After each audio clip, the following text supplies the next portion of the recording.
rời anh đã bao ngày, em không còn muốn nắm tay anh nữa rồi.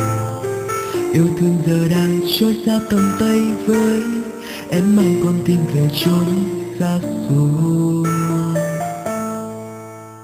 Em đi mà không nói một lời, em luôn lặng im như lúc ta giận hờn. Lòng tin của em không còn dành cho anh, dù anh biết trong em còn yêu anh nhiều. Sợ lắm những đêm dài nhớ em, sợ lắm khi nghĩ em đang bên một ai. Thật đắng khi níu giữ một người muốn buông tay. Và anh biết em sẽ không thuộc về mình, không bao giờ là của mình. Có níu có kêu cũng vậy thôi. Khi em đến với một tình yêu mới, nhìn em hạnh phúc anh cũng thấy vui.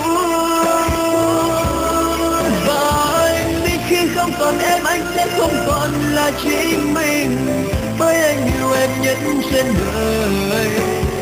Tim mình đã hết, tim anh đã chết, anh sẽ giữ mãi ký ức của đôi ta.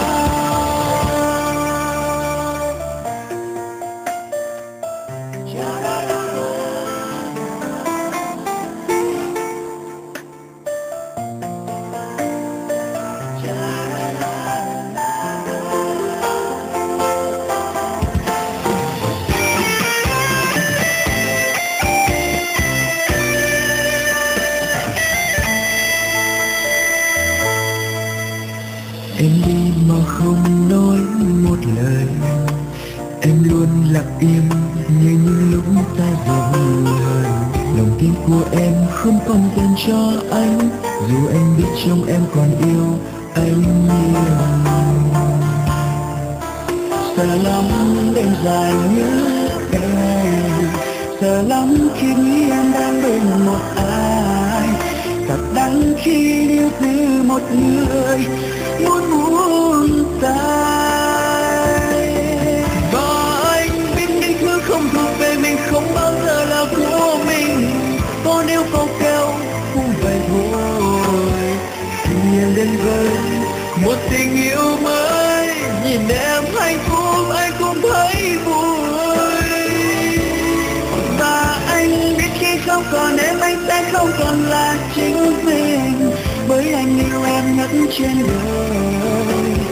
Tình mình đã hết, tim anh đã chết, anh sẽ giữ mãi ký ức ngày hôm qua.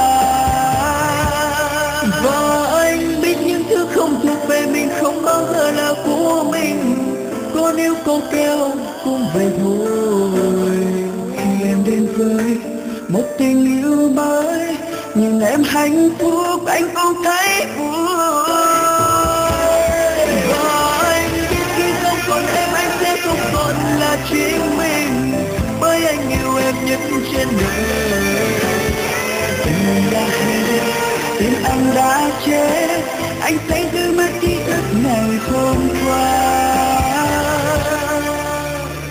Tim mình đã hết, tim anh đã chết, anh sẽ giữ mãi ký ức